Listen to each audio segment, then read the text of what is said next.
तो कॉलरॉट साहब ने क्या एग्जामिन किया, अब हम लोग ये देखते हैं। ठीक है,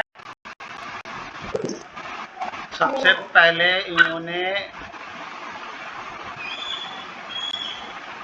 लेमडा एम नॉट वैल्यू को बोला कि भाई for a number of strong electrolytes, इन्होंने इस नंबर को एग्जामिन किया और ऑब्जर्व करने के बाद कुछ इन्होंने रेगुलरिटीज उसमें पाई। उन्होंने नोटिस क्या किया भाई कि डिफरेंट टाइप के कंपाउंड्स जो हैं उनके molar conductivity, limiting molar conductivity जो है वो सेम हो रही है ना। उन्होंने क्या पाया कि सब सेम है, लगभग सेम। तो इस बेसिस पर उन्होंने एक फॉर्मूला डेराइव किया कि आप मान लो कि lambda M not NBr, sodium bromide, sodium chloride, potassium bromide, potassium chloride, इसका वैल्यू होगा इतना। ठीक है, तो ये वैल्यू आपको भी याद रखना है। और KCl NaCl और KBr NaBr और KI NaI है ना, इसका वैल्यू होगा इतना। ये अब याद रखना है।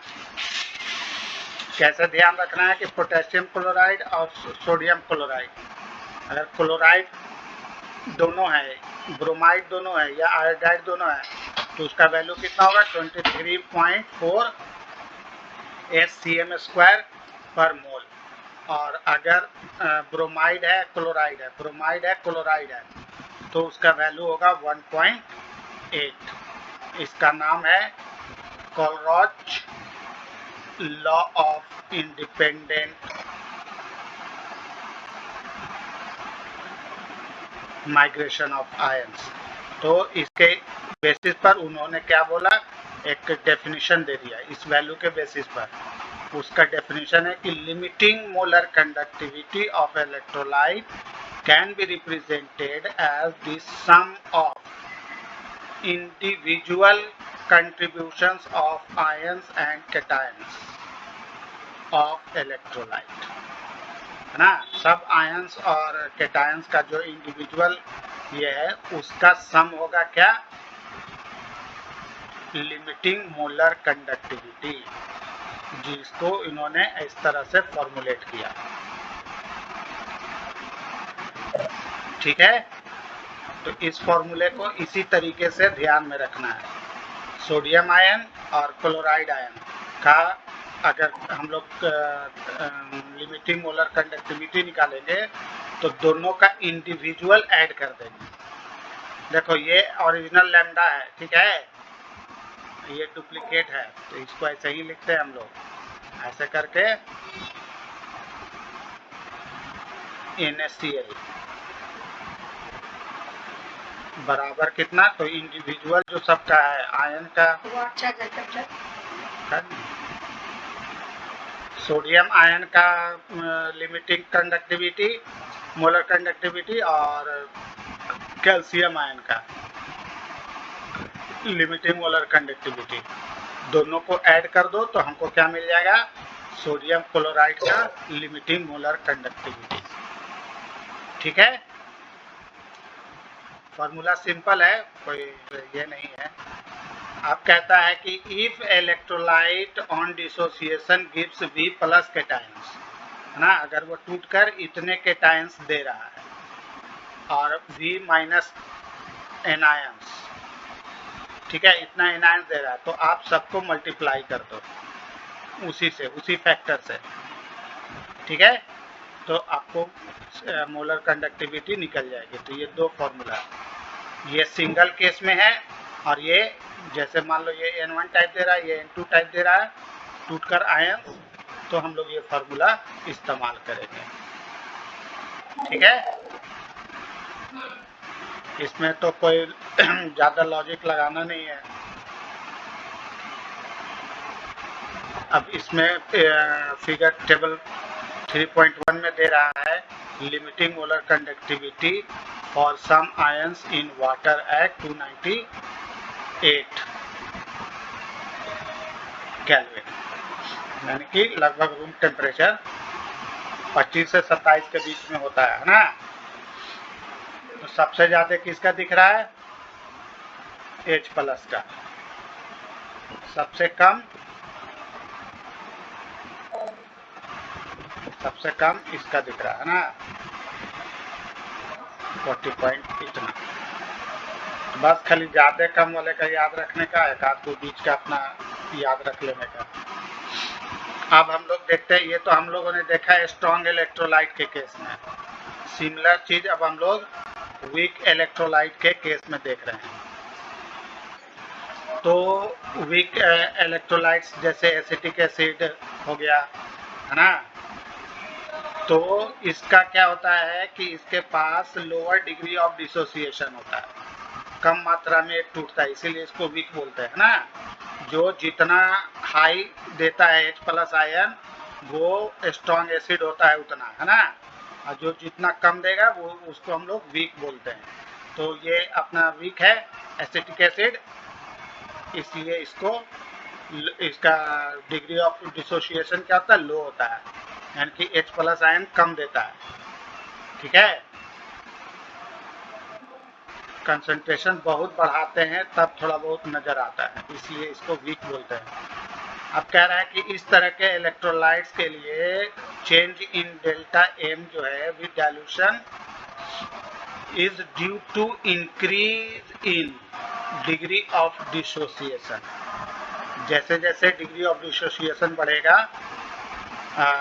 इसका लैम्डा एम जो है मोलर कंडक्टिविटी क्या है वो बढ़ेगी, and consequently the number of ions in total volume of solution that contains 1 mole of electrolyte। तो इस केसेस में क्या होगा कि lambda m increases steeply on dilution। जैसे जैसे हम लोग डाइल्यूशन बढ़ाएंगे यानी कि कंसंट्रेशन घटेगा, ठीक है, वैसे वैसे lambda m बढ़ेगा धीरे धीरे, लो concentration। तो lambda m cannot be obtained by extrapolation of am to 0 concentration। तो इसमें हम लोग इस मेथड से तो निकाल नहीं सकते हैं। तो अब इसके लिए क्या करते हैं कि एट इन्फिनिटी डाइल्यूशन, मान लिया कि एकदम सी लगभग 0 होने ही जा रहा है, वही लिमिटिंग वैल्यू है, ठीक है, electrolyte dissociates completely alpha equal to 1। Alpha क्या है? लिमिटिंग फैक्टर है। But such low concentration of conductivity of the solution is so low, बहुत कम हो जाता है, and it can not be measured accurately. तो अब इस बेसिस पर इन्होंने बोला कि lambda M molar conductivity, limiting molar conductivity for electrolyte, weak electrolyte is obtained by Collatz law of independent migration of ions, है ना। तो हम लोग वीक इलेक्ट्रोलाइट के लिए कौन सा फॉर्मूला यूज करेंगे? वही ऊपर वाला, ठीक है। अब if alpha is the degree of dissociation at any concentration C, alpha जो है अगर वो डिग्री ऑफ डिसोसिएशन है, मतलब कितना टूट रहा है, तो हमको नया फॉर्मूला मिल गया अल्फा ए एम और अल्फा ए एम नॉट। जहाँ ए एम नॉट किस मेथड से निकालेंगे? वो ऊपर वाले से, कोई X+ का और कोई X- का, ठीक है, इस मेथड से। तो अल्फा हमारा क्या हो गया? Approximate ratio of molar conductivity at concentration C to the limiting molar conductivity. ये हो गया degree of dissociation, degree of dissociation कितना टूटेगा।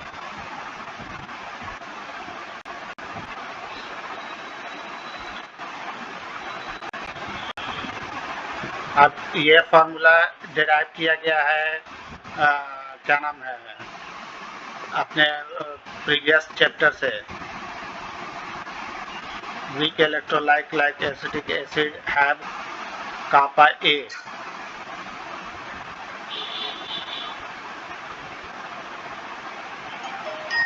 अब अल्फा की वैल्यू इसमें पुट कर दो यहाँ से, तो ये फार्मूला बन गया ऐसा। इसमें ना बस डायरेक्ट फार्मूले को अभी याद रखो, ठीक है। ये फार्मूला और ये formula weak electrolyte.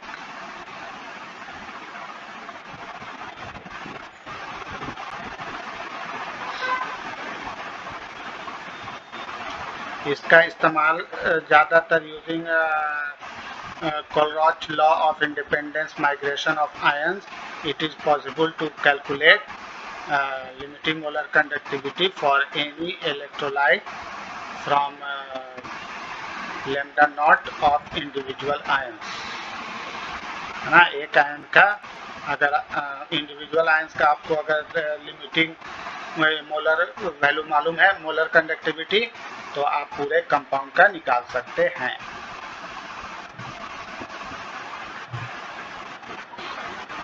Moreover, for weak electrolyte like acetic acid, it is possible to determine the value of its dissociation, है ना, वो कितना टूटेगा at given concentration, ये हम लोग इस फॉर्मूले से निकाल सकते हैं, ठीक है। जैसे यहाँ एग्जांपल में दे रहा है कि calculate the lambda M not, यानी कि limiting molar conductivity of calcium chloride and magnesium sulfate from the data given in table। तो सबका इंडिविजुअल दिया हुआ है टेबल में,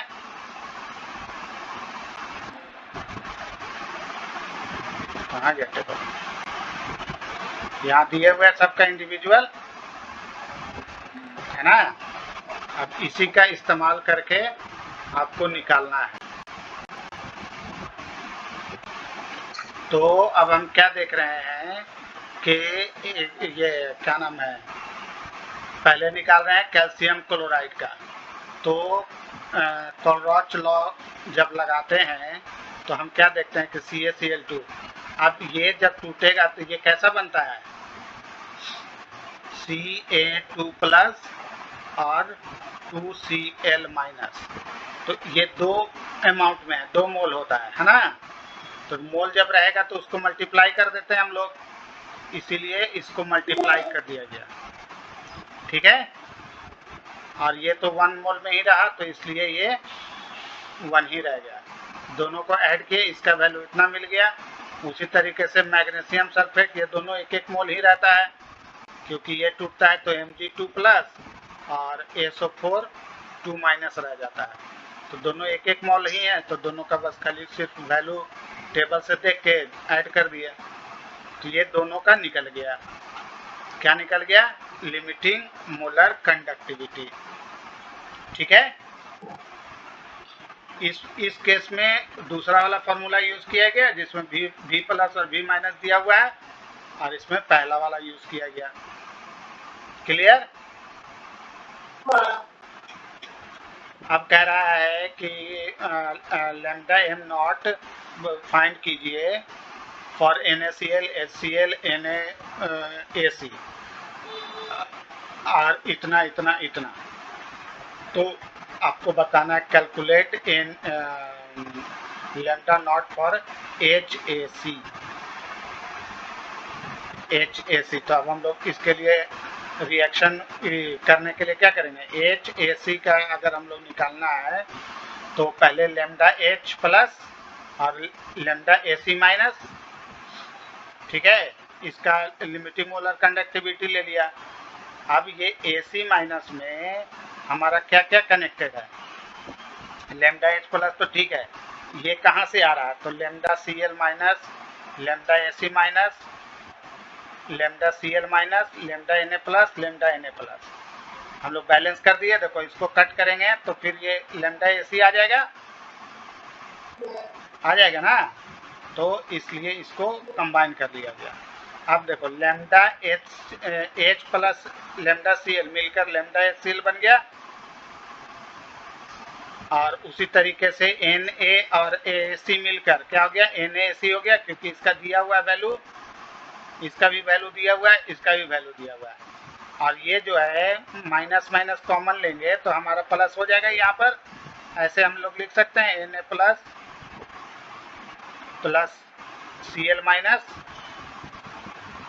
लिख सकते हैं ना। इसको कंबाइन करके फिर हम लोग लिख सकते हैं एन एस सी एल। तो वही किया, माइनस यहाँ कॉमन ले लिया और एन एस सी एल रख दिया। अब यहाँ से सब की वैल्यू उठाकर यहाँ पुट कर दिया, जो आया वो आंसर। समझ में आया ना कि कैसे किया? हाँ, चलो अब यहाँ पर ये कंसंट्रेशन दिया हुआ है, ये कंडक्टिविटी दिया हुआ है कापा, कह रहा कंडक्टिविटी ऑफ इतना कंसंट्रेशन, ये अपना कंसंट्रेशन है सी ऑफ एसिटिक एसिड इज इतना, ये कापा है, हाँ। तो कैलकुलेट इट्स डिसोसिएशन कांस्टेंट। तो डिसोसिएशन कांस्टेंट हमारा क्या है, अल्फा और कापा दो है, अल्फा और के। तो पहले if lambda naught limiting molar conductivity of acetic acid is इतना, अगर लैम्डा एम नॉट इतना हो तो, ठीक है। तो पहले हमको एम निकालना पड़ेगा, क्योंकि हम जानते हैं ना कि अल्फा बराबर एम अपॉन एम बोल रहे हैं, lambda M upon lambda M naught होता है। तो पहले हमको ये चाहिए, और ये इसके लिए हम जानते हैं कि kappa by C, lambda M equal to kappa by C, है ना, कंडक्टिविटी बाई कंसंट्रेशन। तो कंडक्टिविटी बाई कंसंट्रेशन का इस्तेमाल करके यहाँ वही अपना ध्यान रखना है, ये लीटर को सीएम में ले जाना है या मीटर में ले जाना है, तो जो भी आप कन्वर्ट करना चाहें उसमें कर सकते हैं। तो अब यहाँ सीएम दिया हुआ है, तो हम लोग लीटर को किस चीज़ में ले जाएंगे, सीएम में। तो सीएम में ले जाने के लिए ये अपना वो ये यूनिट फैक्टर का इस्तेमाल करता है, याद है ना यूनिट फैक्टर, फर्स्ट चैप्टर। तो ये यूनिट फैक्टर का इस्तेमाल करता है, आप डायरेक्ट भी कर सकते हो, ठीक है। तो उसको रखने पर इसको वैल्यू इतना मिल गया। अब हमको मालूम है कि alpha equal to lambda M by lambda M naught, उसको रख कर सॉल्व किए तो इतना आ गया, और के का वैल्यू निकालना है तो के का वैल्यू, अल्फा का वैल्यू इसमें पुट करके सॉल्व कर दो। बस ऐसे ही रहेगा एग्जाम में तुम लोग को, है ना, एकदम फार्मूला पर बेस्ड। बस थोड़ा सा समझना है कि कौन सा सी दे रहा है, कौन सा कापा दे रहा है, उसके लिए यूनिट पर ध्यान रखना है ना। ये यूनिट जो है वो आपको बता देगा कि क्या चीज कौन है, ठीक है। अब आइए इलेक्ट्रोलिटिक सेल एंड इलेक्ट्रोलिसिस। अब हम लोग यहाँ से बैटरी पढ़ने जा रहे हैं। क्या पढ़ने जा रहे हैं, बैटरी सेल। हाँ, तो इसमें खाली थ्योरी है और इससे थ्योरेटिकल क्वेश्चन ज़्यादा पूछता है, इसलिए थोड़ा सा ध्यान देने का। कह रहा है कि in electrolytic cell external source यानी कि वोल्टेज जो है वो use to bring about a chemical reaction, chemical reaction कराने के लिए हम लोग एक्सटर्नल सोर्स का इस्तेमाल करते हैं। और जो इलेक्ट्रोकेमिकल प्रोसेस है वो great importance in laboratory and chemistry. One of the simplest electrolyte cell consist of copper strips dipped in aqueous solution of copper sulphate. ये हम लोग ऊपर में देख चुके, डेनियल सेल वगैरह।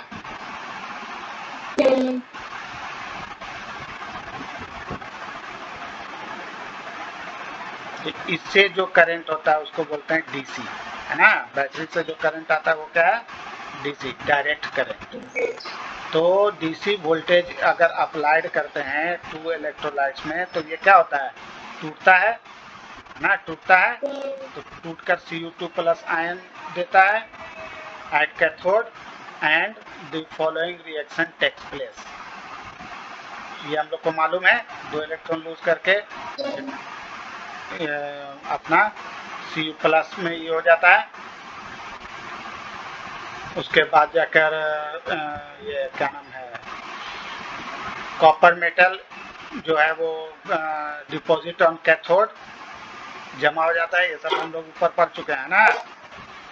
और एनोड पर क्या होता है, कॉपर कन्वर्ट्स इनटू, उल्टा रिएक्शन होता है एनोड पर, है ना, वहां पर उल्टा वो रिलीज करके कॉपर से कॉपर आयन में कन्वर्ट हो जाता है।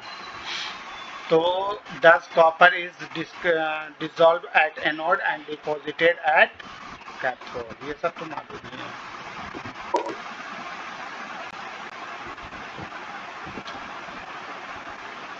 तो this is the basis for industrial process in which impure copper is converted into copper of high purity. इस तरीके का इस्तेमाल इंडस्ट्री में किया जाता है इम्प्योर कॉपर को प्योर कॉपर में कन्वर्ट करने के लिए।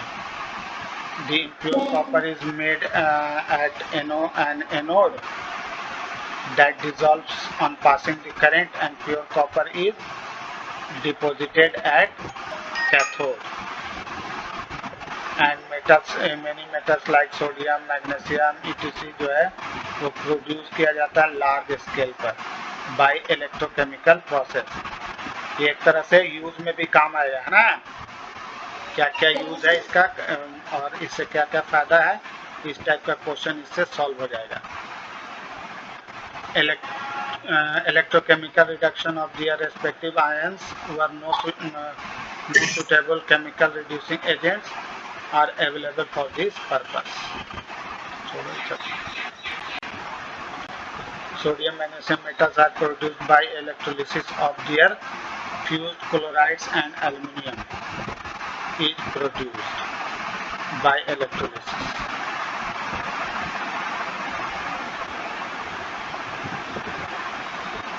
ये सब याद रख लेना है, हम अंडरलाइन कर दे रहे हैं ना, बस खाली इसको याद कर लेना है। Chlorides and aluminum is produced by electrolysis of aluminum oxide.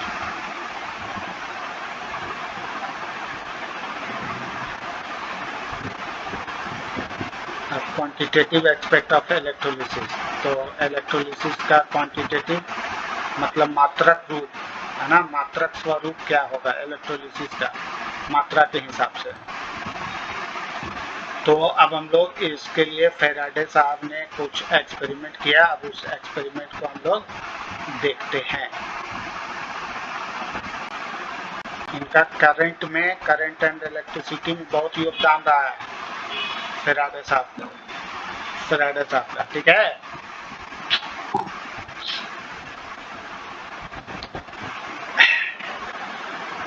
After high extension of investigation on electrolysis of solutions and melts of electrodes, Faraday published his result during 1833 and 34 in the following form, known as Faraday's two law of electrolysis. Faraday's law of electrolysis क्या है भाई? पहला law क्या है? Amount of chemical reaction which occurs at any electrode, किसी भी side हो रहा हो during electrolysis by a current is proportional to the quantity of electricity passed through the electrolyte। हाँ, चाहे वो सॉल्यूशन हो या मेल्टिंग स्टेज में हो,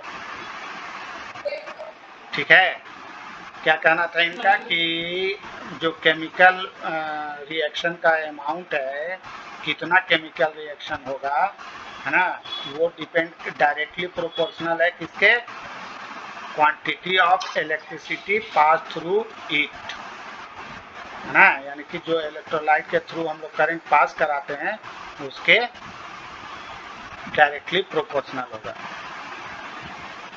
amount of chemical reaction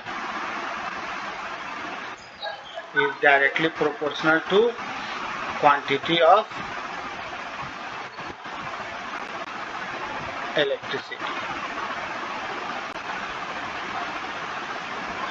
second इन्होंने क्या बोला, सेकेंड लॉ में बोला कि amounts of different substances liberated by the same quantity of electricity passing through the electrolytic solution are proportional to their chemical equivalent weights, यानी कि atomic mass of metal upon number of electrons required to reduce the cations. हाँ, कहता है कि amount of different substances, अगर दूसरा substance ले लिया जाए तो जो लिबरेट करेगा ये क्या नाम है,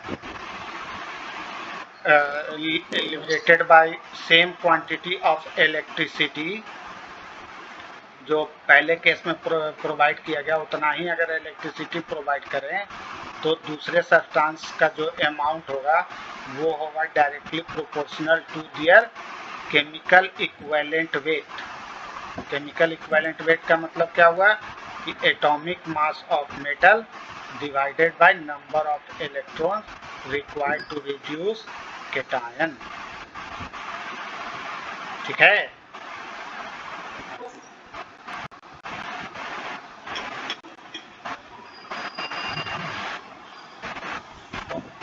खाली फॉर्मूला इसमें अभी नहीं दिया है।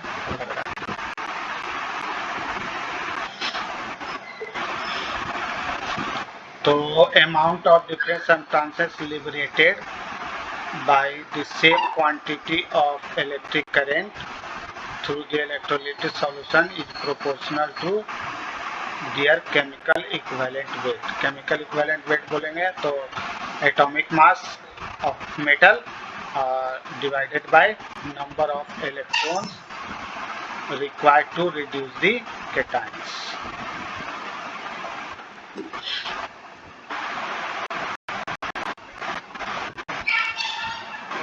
अब हम लोग को मालूम है कि अगर Q चार्ज फ्लो हो रहा है T टाइम तक तो करंट क्या हो जाएगा,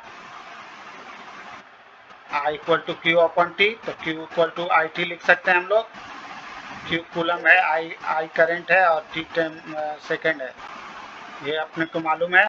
अब आइए यहाँ, तो amount of electricity required for oxidation और reduction depends on stoichiometry of electrode reaction. तो ये अपना स्टोइचियोमेट्री है।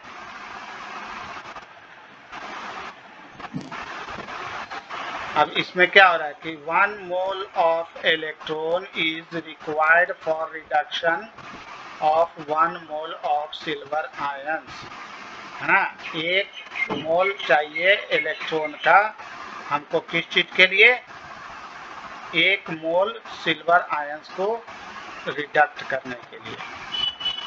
ठीक है, उसी तरीके से अगर हमारे पास चार्ज अवेलेबल हो, 1 इलेक्ट्रॉन हमको मालूम है कि इतना चार्ज रखता है, तो एवोगाड्रो नंबर से मल्टीप्लाई कर देंगे तो क्या हो जाएगा,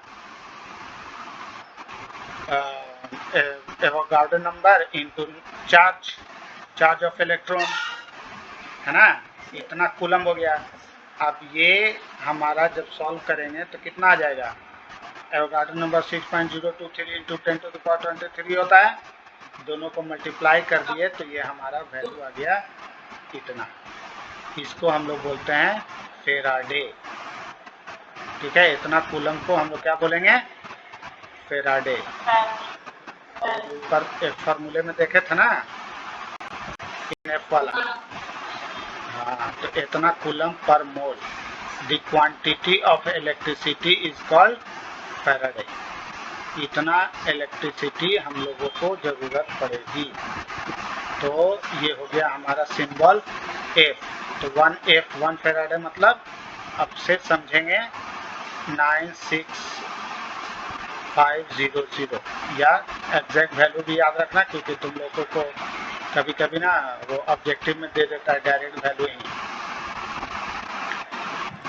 ठीक है, तो 1 फैराडे का मतलब अब से समझेंगे 96500 96587 कूलम पर मोल या 96500 कूलम पर मोल। ये मोटा मोटी जब बड़ा हिसाब करना होगा तो हम लोग डायरेक्ट इसी का यूज कर लेंगे, है ना, लेकिन इसको याद रखना जरूरी रहेगा, ठीक है। अब किसी भी इसका हम लोग ये पता कर सकते हैं कि किसी भी रिएक्शन में हमको कितनी क्वांटिटी इलेक्ट्रिसिटी की जरूरत पड़ रही है। तो अब देखो इसमें क्या हो रहा है, मैग्नीशियम में 2 इलेक्ट्रॉन रिलीज कर रहा है।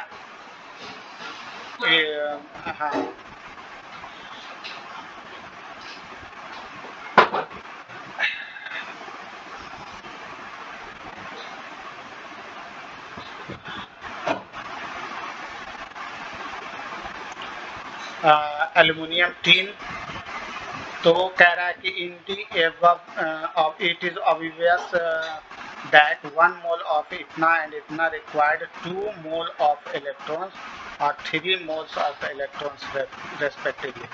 इसको मैग्नीशियम आयन से मैग्नीशियम में कन्वर्ट होने के लिए कितना चाहिए, 2 इलेक्ट्रॉन। इसको कितना चाहिए, 3 इलेक्ट्रॉन, ठीक है।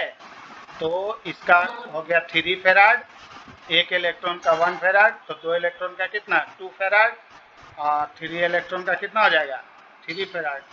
तो 3 फेराड क्वांटिटी ऑफ इलेक्ट्रिसिटी चाहिए एल्युमिनियम को,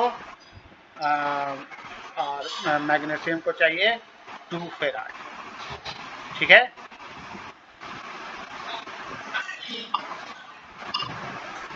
A charge passed through the electrolytic cell during electrolysis is equal to the product of current in ampere and time in second। ये तो है, ये वही Q इक्वल टू IT वाला formula बोल रहा है।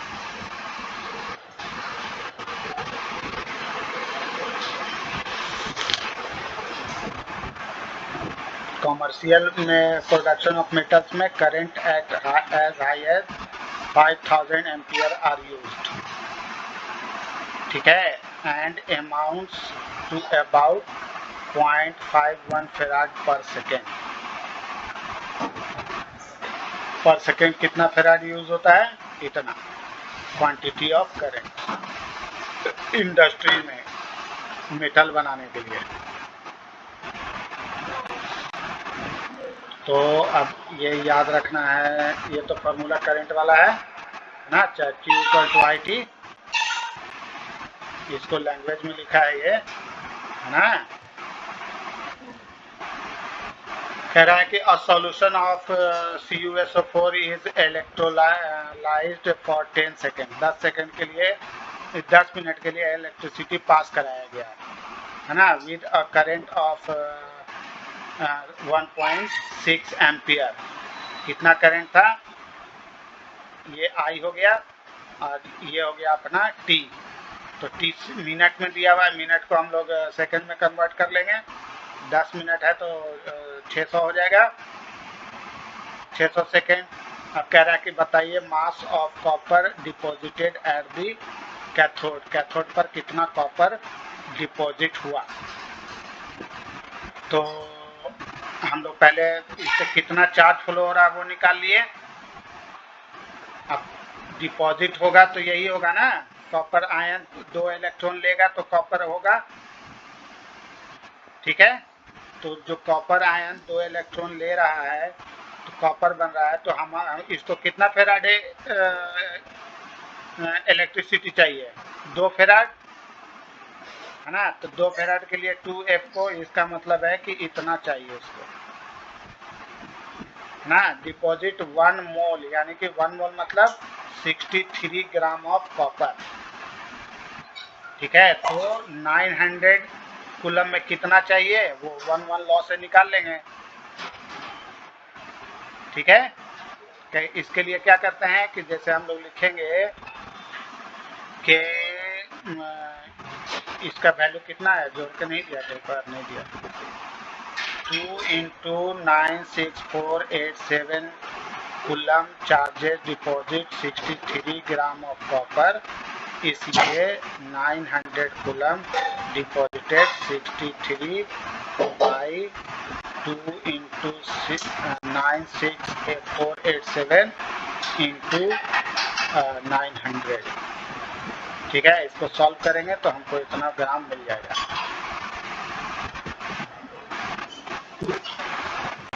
ठीक है, इसी तरीके से डायरेक्ट फॉर्मूले पर बेस्ड सवाल रहेगा।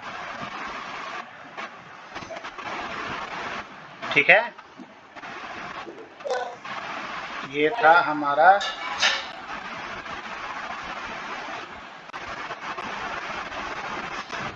Faraday law, electrolytic cell and electrolysis.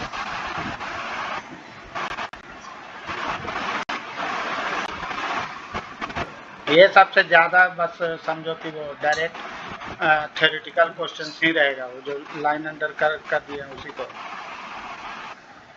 Products of electrolysis. Products of electrolysis depends on nature of material, ये सब हम लोग ऊपर देख चुके हैं ना। And being electrolysed and type of electrodes being used. किन किन बातों पर डिपेंड करता है? नेचर ऑफ मटेरियल, जो जिसको इलेक्ट्रोलाइज किया जा रहा है, और टाइप ऑफ इलेक्ट्रोड्स जो हम लोग यूज करते हैं। If electrode is inert, platinum हो या गोल्ड हो, it does not participate in chemical reaction. ठीक है, and act as a source of sink for electrons. सिर्फ ये काम होता है किसके लिए? इलेक्ट्रॉन्स को जमा करने के लिए या इधर से उधर भेजने के लिए। ये तो हम लोग उसमें देख चुके थे, जो लैम्डा ई सेल नॉट निकाले थे, है ना, प्रीवियस एक्सरसाइज में। नहीं, इसी एक्सरसाइज में ऊपर ना, प्रीवियस इसी चैप्टर में था, इलेक्ट्रोलिसिस यही है ना। हाँ, इसी। तो दूसरे शब्दों में हम लोग क्या बोल सकते हैं कि if electrode is reactive, it participate in electrode reaction. The products of electrolysis may be different for reactive and inert electrodes.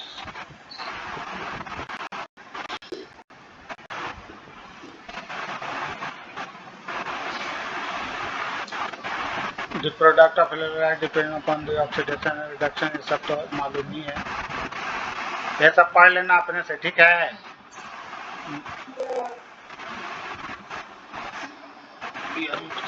हम खाली एग्जांपल समझा दे रहे हैं। अब देखो, अगर हम लोग सोडियम क्लोराइड यूज करते हैं तो द प्रोडक्ट ऑफ इलेक्ट्रोलिसिस जो है वो हमारा क्या होगा? Sodium metal and chlorine gas. यही है, दो चीज इसके अंदर involve. We have only one cation and which is reduced at cathode, and one anion which is oxidized at anode। हम लोगों के पास दो चीज है, एक सोडियम आयन जो रिड्यूस होगा कैथोड पर, और क्लोरीन अनायन जो ऑक्सीडाइज होगा एनोड पर। तो during electrolysis of aqueous solution, aqueous sodium chloride solution, product NaOH, Cl2 and H2 formed. ठीक है, ये प्रोडक्ट बनेगा। ठीक है, तो अब इस रिएक्शन हम लोग ऊपर भी देख चुके हैं, है ना। तो इस बेसिस पर हम लोग ये कह सकते हैं कि Na plus ions and Cl minus ions जो है, we have H plus ion and OH minus ion along with solvent molecules H2O। तो सोडियम एक इलेक्ट्रॉन लेकर सोडियम आयन से सोडियम बन गया, तो इसका इलेक्ट्रॉनिक EMF कितना हो जाएगा? -2.71। ये और हाइड्रोजन का इतना होता है, लगभग जीरो ही होता है लगभग। तो ये रिएक्शन जो है हमारे द रिएक्शन हायर वैल्यू जो है वो तो हम लोग देख चुके ऊपर में।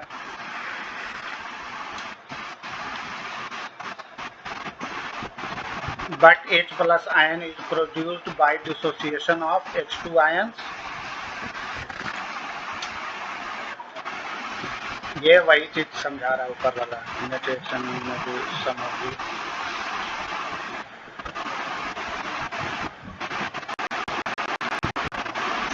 नेट रिएक्शन जो होगा वो एक इलेक्ट्रॉन लेकर होगा, क्लोरीन एक इलेक्ट्रॉन क्या नाम है एक्सेप्ट करके क्लोरीन आयन बन जाएगा। तो ये अपना ये हो गया ई सेल।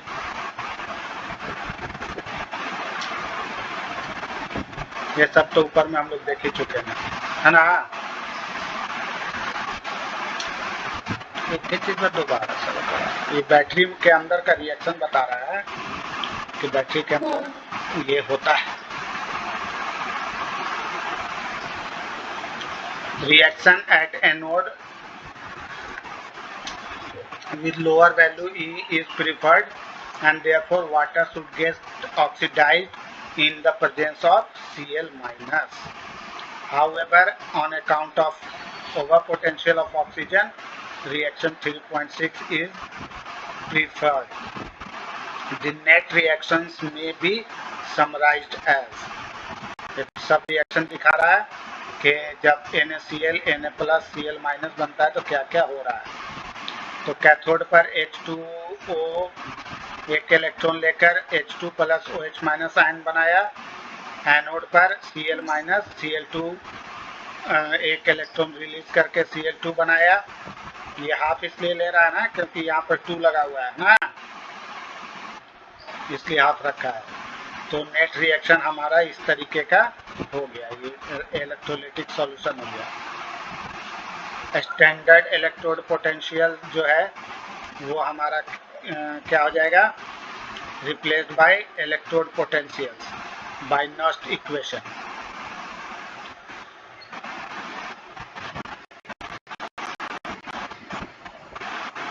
वही रिएक्शन को बार बार किए हुए है।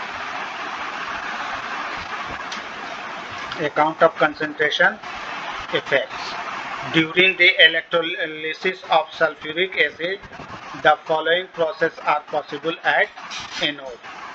एनोड पर कौन सा रिएक्शन होगा, ये इसका स्टैंडर्ड इलेक्ट्रोड पोटेंशियल कितना है, EMF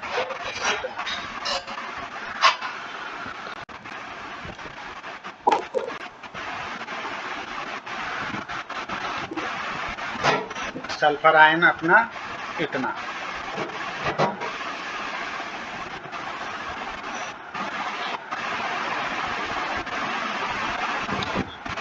कह रहा है कि डाइल्यूट सल्फ्यूरिक एसिड के लिए रिएक्शन 3.8 प्रिफर्ड किया जाता है और हायर कंसंट्रेशन अगर हो सल्फ्यूरिक एसिड का तो ये वाला रिएक्शन प्रिफर्ड करेंगे। यहीं तक आज रहने देते हैं, ठीक है। अगले क्लास से बैटरी देखेंगे।